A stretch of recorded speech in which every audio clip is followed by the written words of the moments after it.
rest of the story. Hyman our luck had gone dry. It seemed particularly unfair, considering he'd not been writing songs all that long to begin with, only a few years, actually, and now in his early 30s, Hy was completely out of tunes. For days that seemed like years, he shuffled about the house, occasionally sitting down at the piano, striking a provocative chord, but the random sonorities did nothing to inspire, and Hy's fretting grew steadily more fretful. "My career is over," he told wife Anya. Perhaps, he pondered, he could return to playing the piano for bands, for arranging the music of others, but Anya, smiling sympathetically, answered only, "Let's go to the movies." She would drive. Night had fallen. The wide tree-lined street was dark and quiet. Up ahead, the bright city lights sparkled, and Hy was strangely quiet. And then suddenly he told Anya, "Stop the car, pull over to the curb." She did. And there, scribbling furiously in his notebook, beneath the light of a drugstore window, Hyman Arlen proved to himself that he could still write a song. This is the rest of the story. Tentatively, Hy's tune wound up in a movie.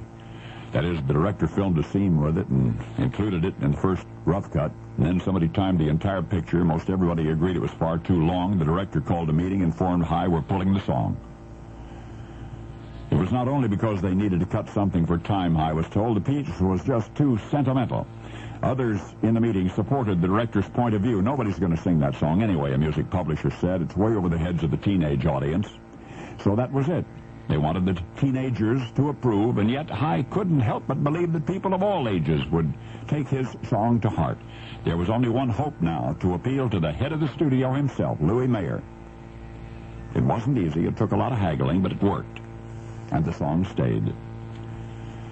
It's difficult to imagine a composer like Hyman Arlen, whom you know as Harold Arlen, ever going dry. After all, this was the terrific, prolific talent that had wielded the pen, that had penned "I've Got the World on a String," "Stormy Weather," "I Love a Parade," "It's Only a Paper Moon," "Let's Fall in Love," "That Old Black Magic," "Come Rain or Come Shine." But now, whenever you hear a Harold Arlen tune, I hope you'll see a man sitting in a car, jotting down an idea by the light of a Schwab drugstore window.